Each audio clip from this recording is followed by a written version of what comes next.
Hello you guys, welcome back to my channel. It is time to talk about The Ones Who Live. Okay. I knew I was gonna love the show. I just did not think they were gonna come in that strong at the beginning with episode 1. I was shocked. As always, just want to remind you guys before we start that the link to my Patreon is in the description down below, where the more extended version of my reaction videos go. There's a whole bunch of exclusive Patreon content over there. Link to my Twitter, Instagram, anywhere else you can find me is also in the description down below. Now let's just talk. Okay, first of all, my dyslexic ass, every time I type in the abbreviation of The Ones Who Live, so it's TOWL, every time I type that, I go, you spelled it wrong, and I fix it to towel, TOWEL. Oh my god, it's like The Walking Dead all over again. I want to start off by saying it is so clear that this show is made with love. With all the Walking Dead shows, obviously they're made with love and care, but they all have their own vibe, their own underlying theme or current to them. This is love. It's just love. It's just love and wanting to go back to your family, wanting to be with your family. I mean, it's the whole reason Rick and Michonne are looking for each other is because they fucking love each other. But it's really lovely that love is the undercurrent. It's the main theme. It's the underlying reason for everything in this show. And I'm just gonna cry, okay? Andy and Denai are also both involved in the behind the scenes of this show. I think they're executive producers. They're executive producers or producers, and I think Denai also has a writing credit. Fact check me if I'm wrong in the comments, but I'm pretty sure they're both involved like behind the scenes. And I always say that I advocate for that so much, especially with long running shows. I feel like the actors that have portrayed these characters for so long know their characters. They know the universe. They know them on such a deep, intricate level that it just makes sense to let them behind the camera too. You understand what I'm saying? Yeah, like listen. We have to talk about that scene at the end. I did not think we were going to get them reuniting in episode 1. And then there you go. They're face to face, or should I say mask to mask, because they both have headgear on. I loved the scene. I loved that we saw them reunite and then it ended, right? So we get a little, but we don't get to see how they respond to each other. We don't get to see a kiss. We don't get to see them crying, embracing. I mean, my man has had the day from hell. You know, he was in the helicopter with his friend, reminiscing about his childhood. That's got to be like a touchy subject. You know, we found out he was raised on a farm, which we didn't know. There were little mentions of it here and there. And, you know, the fact he could ride a horse, all stuff like that. But he's there, like, giving his heart to his co-pilot, and then his co-pilot just, like, fucking implodes beside him. I thought he was going to be a much bigger character. What was his name? Oak 4? I mean, he was one of the main characters for this episode. He's the reason that Rick is, like, okay, I guess. Because he went and had a talk with General Beale. It feels like he was kind of in Rick's corner and kind of, like we saw him give that talk to Rick where him and Rick are beating each other up. And he was kind of like, look, you have to do what you got to do. And if you want to survive, you got to do what I'm telling you. I wouldn't necessarily classify him as a friend because he's still a captor. He's still one of Rick's captors and the reason that Rick is where he is. So, well, we're on the topic of captors. I want to bring up Jadis as well. Yes, Jadis is the reason that Rick ended up here. But I will give her a little bit of leeway in terms of, so she would have told them that he was a B, because if she had told them that he was an A when she brought him in, he probably would have been killed right off the bat. Even though I don't know how they let Rick live that long. I mean, that man has been nothing but trouble since the day he graced their doorsteps. He came in here and was like, you're going to need a leash for me on outings because I'm going to run every chance I get. And you're probably going to need some kind of wire harness for me also. And even that won't work because guess what? Hands, I only need one of them. And even at that, if it means I can get back to my wife, I'd probably cut the other one off too. I don't even remember what I was talking about. But yeah, like in terms to the friends that we saw Rick make in this episode, I don't know that I'd even class them as friends. Do you know what I'm saying? It's just like people that are okay in the fucked up situation that he's in. So we saw it with the guy who helped Rick read the map, and we also saw it with Oak 4. Now I do think that Thorne is going to be different. Leslie's character. Because we had that big emotional scene between her and Rick where she said, like, you know, I know you have someone and I have someone and I have a whole past life. I have a whole, you know, personality and being outside of this fucking place. But my person wouldn't want me to die to get back to them, so I'm going to stay here and try and play my cards right. She seems like she's a really good head on her shoulder. I really like her as a character. 2 scenes that we got her in, though, she ended up smashing some glasses. And I'm like, girl, either you need to go to rage management or they need to start equipping you with plastic cups. I think she's the exception. I think she might end up actually being friends to Rick or friendly with Rick and possibly Michonne too. She seems like somebody that we can trust. I mean, she covered for him after that disastrous escape attempt. What was that, Rick? My baby boy was half in a hole, pulled the pin on a grenade, and then just fucking ended up not going. Ended up stuck here. So I did like the characters that we were introduced to this episode, even though one of them just blew up beside him. And yeah, I know. In my reaction video, I was screaming to push the eject button, Rick. And then I had so many people point out to me the fact that he was, in fact, in a helicopter. Meaning if he did eject, he would have gone straight into propeller blades and he would have been minced meat raining down on everybody. Everybody being Michonne, because she was underneath the helicopter. Oh boy, that would have been traumatic for her. But yeah, our little helicopter boy has come such a long way. He is the helicopter boy. I want to touch on the dream sequence. Okay, lads, I know I'm all over the place with this, but my God, I have so many thoughts, I just can't contain them. They're fighting to get out. I really like the dream sequence. I think it worked really well. I think it was really sweet. It was very romantic.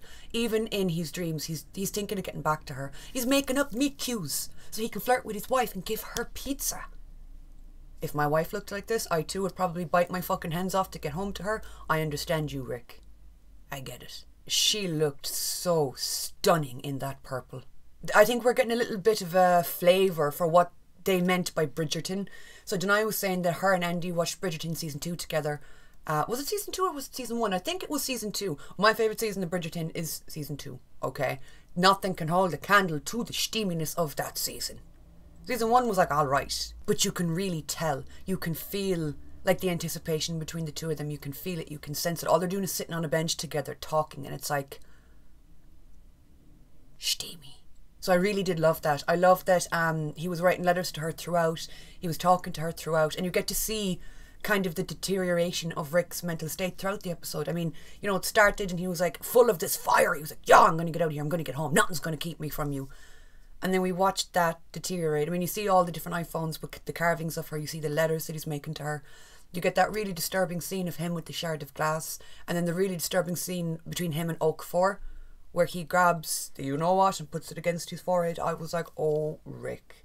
My man really truly said, give me my wife or give me death. But outside of like Michonne and his relationship, you gotta remember this guy, he's been here for like how long at this stage? There's no seeming end to any of this for him. He's just stuck here, repeatedly going around in circles, doing things he doesn't want to do, in a place he doesn't want to be in, with people he doesn't like. So like, I don't blame him for losing hope there midway through. And then he gets that little bit of a pep talk in the form of being smashed in the face by Oak 4, where, you know, he tells him, like, listen, man, you got to change your approach here. And then you see him say goodbye mentally to Michonne, say goodbye to trying to get home. And he kind of settles in and is like, okay, well, I guess this is my life now. And if this is my life, I might as well try to change the world. Try to change the world for the people that I love. If I can't get back to them, I'm going to at least fight the world to make it better. And that is when he falls out the sky and reunites with his woman. They always say it's when you're not looking for love that it finds you.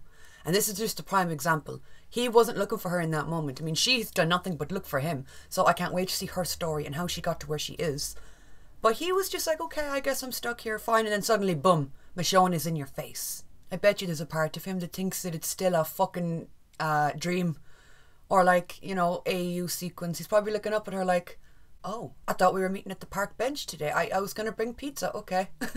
This is unusual. Oak 4, though, getting back to him, he was a very interesting character because we learn about his past, that he saved Philadelphia but levelled, was it LA and Atlanta? Again, you know, a character that just has been through it and has done an awful lot.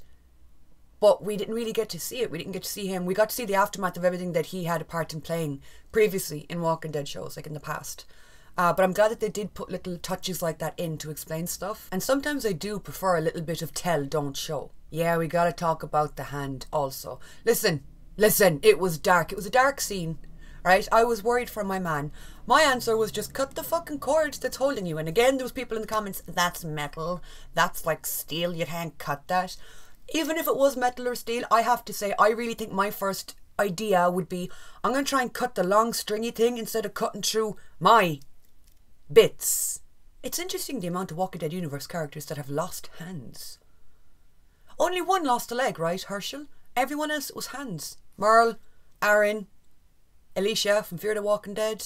I know I'm missing others, but there's been a lot of lost hands along the way. I'd be walking around with a pair of industrial strength oven mitts taped to my hands. I'd be like, I'm keeping both of mine. Unless you try and take me away from somebody that I love, and then yeah, okay, I'd probably cut my arm off at the shoulder if I had to. I did like the little bit that we got to see of General Beale, that little weird bit. Is that his name? Beale? General Beale? Am I getting that wrong? The little bit that we saw of him on the bench was interesting because, like, he is villainous, okay? Just look at his head. He looks like someone that's planning to steal the moon. But seeing him sit and kind of level with Rick when we'd only heard about him in passing before. So Oak 4 had told Rick, like, oh, I went and talked to him about you, like, you know, I saved your ass kind of deal. He was this kind of weird, ominous force throughout the episode, and then just seeing him sit with Rick and be like, look into my eyes. I was like, I'd rather not, okay? I'm gonna go leave and hallucinate my wife. Do you know what? I have respect for Beale, though. If I had the chance to sit and gaze threateningly into Rick Grimes' eyes, I'd probably take it too. Yeah. And I'd also be like, I need to hug you to see if your body is tense if you're lying. Give me a hug. I can tell by the hug if you're lying. Come here to me. Oh, come here to me. One of my favourite shots visually that we got was when it was after he gave up and he decided to kind of go all in with the CRM. You see him sitting at this table and the room's being renovated around him, and the outside as well is also being renovated. You see windmills appear in the background, like showing the passage of time, seeing this particular building be built from like the ground up, be restored and renovated, while Rick was sitting at the table like going through, I don't know, he was writing letters and going through stuff. I thought that was visually really beautiful. Just little moments like that. I loved it. I loved it. I loved a lot of the cinematography actually about this episode. It really did have its own vibe, its own feel, its own aesthetic, and it was so well done. I also wanted to touch on the F-bombs that were dropped because I have made this point throughout the years regarding all of the Walking Dead shows. They're really violent shows, right? They're rated R, aren't they? They're like 18s. Well, in Ireland, a show or film, whatever, it can be like 12s, 15s, 16s or 18s, and 18s is like restricted or rated R. It's a horror show. It's a gory show. It's sure? Did I go Australian? It's a gory show. I mean, you had people wearing other people's fucking skin in The Walking Dead. You know what I mean? There was cannibals. But you draw the line at the word fuck. For a network, I'm like, I never understood that. Why do you have such a problem with like language? Now, I'm not talking about hateful language or derogatory language. I'm talking about words like fuck, shit, motherfucker. Swears. Regular swears. How in the love of fuck do you have a problem with that, but you're okay with showing people getting their heads caved in? And same goes for viewers. Viewers who are like, swearing's unnecessary. No, that is not what I meant to do. No, my computer does this. No. Swearing, no. Ha! That's my response to that. So like you'll watch a show where people get murdered and like the terminus scene, you know, and there's like assault scenes and it's heavy, but you draw the line at now fuck here and there. So I'm happy that we did get swearing. We got like 3 fuck bombs in this, I think. We got to hear Rick Grimes say fuck, which I still haven't like, you know, emotionally recovered for. I mean, like, you know, I'm twirling the hair that I don't even have. I'm like, oh, Rick. It just makes it more realistic because if you're in this world, if you want to ground this in realism, you're going to be saying fuck probably every 3rd fucking sentence. Do you know what I mean? Like, fucking hell, I had to cut off my hand. Sure, fuck it, it's fine, I have another one. It's alright now, I guess. I loved the pacing, I loved the cinematography, I loved the intro as well. The new intro that we got, the music was perfect, the visuals were perfect. The fact that it ended on such a cliffhanger, I'm guessing, yeah, that means that next one's probably going to be Michonne's backstory. It's going to be all about her. And I'm guessing we'll end the episode in the same place. I think that would be really beautiful if we ended the episode where she meets Rick and it just ends again, and then the 3rd one is the continuation of them together. I think that would be really, really cool. Yeah, but like some questions I have, like we didn't hear Jadis throughout any of that episode. So any of the backstory, any of him like recounting what happened.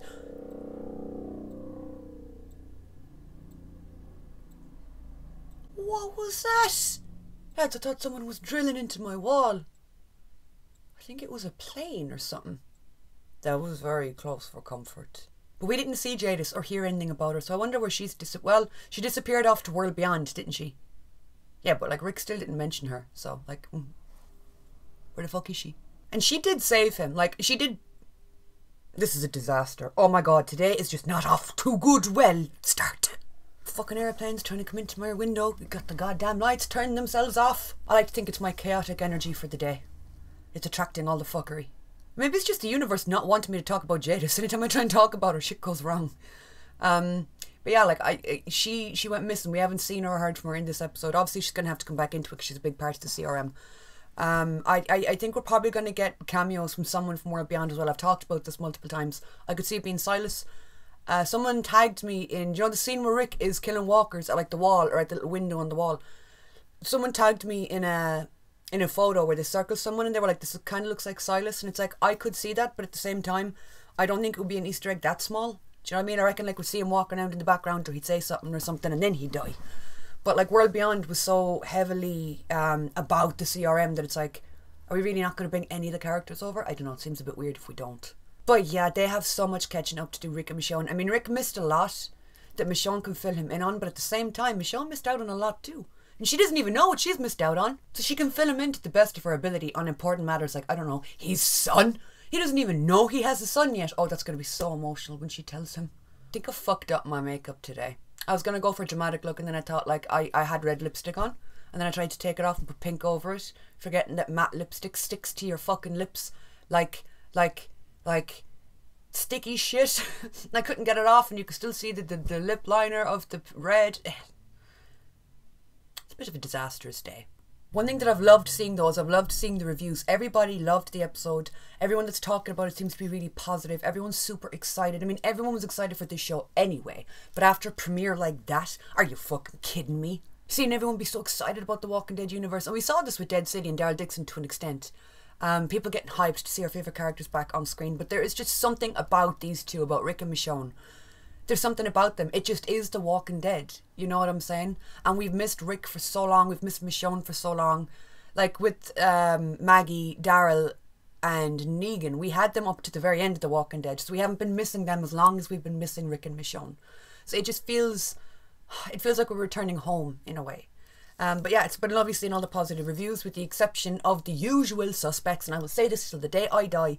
Whoever works at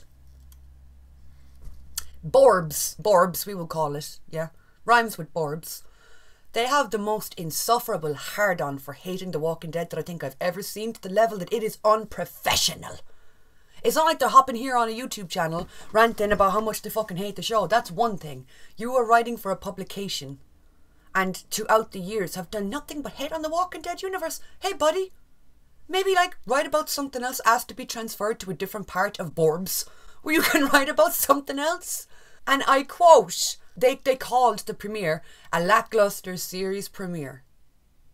Did you watch it with your eyes closed and one ear blocked? Did you watch it while you had a stomach bug and were vomiting all over the floor and it impacted your viewing experience? Are you getting paid to hate this universe? Because at this point, that's what it feels like. At this point, it feels like whoever's writing these articles for Borbs, they're just getting paid to be hateful, negative little fuckers. I have to admire their dedication though. Their commitment to the bit in terms of hating the Walking Dead universe, it's been admirable. It has been consistent throughout the years. I want to know who over at the Walking Dead universe hurt them. But yeah, those are some of my thoughts. Some things that I loved, some things I thought worked pretty well. Did I even talk about Rick's hand? I don't think I did. I think I talked about the cutting off of the hand.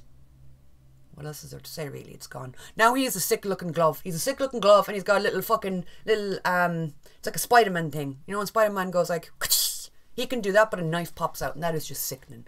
I love it when a character loses their hand and then they get a sick weapon in replacement.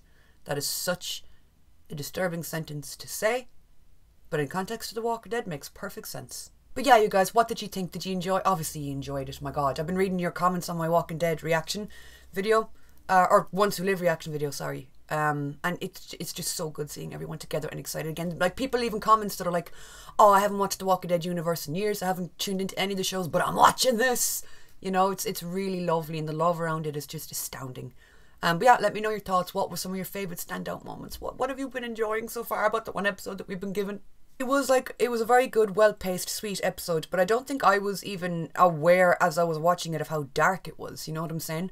Because I was just so excited to see my favourite characters and be back in this universe. Like, Rick really went through a very, very horrible, dark time this episode. And I'm sure when we see Michonne and what she's been up to, it's been the same for her. So it's like deeply traumatising shit and really upsetting stuff. And then, you know, it's easy to forget that when you're so excited to see your characters back on screen. But it was so well done. It was so well acted. They are incredible together. They are firecrackers. Had to expel a little bit of love there. But yeah, like I said, those are some of my thoughts. Let me know what you thought down in the comments and I will see you soon. That's not my outro either. I've been forgetting my outro an awful lot lately. I will talk to you all soon.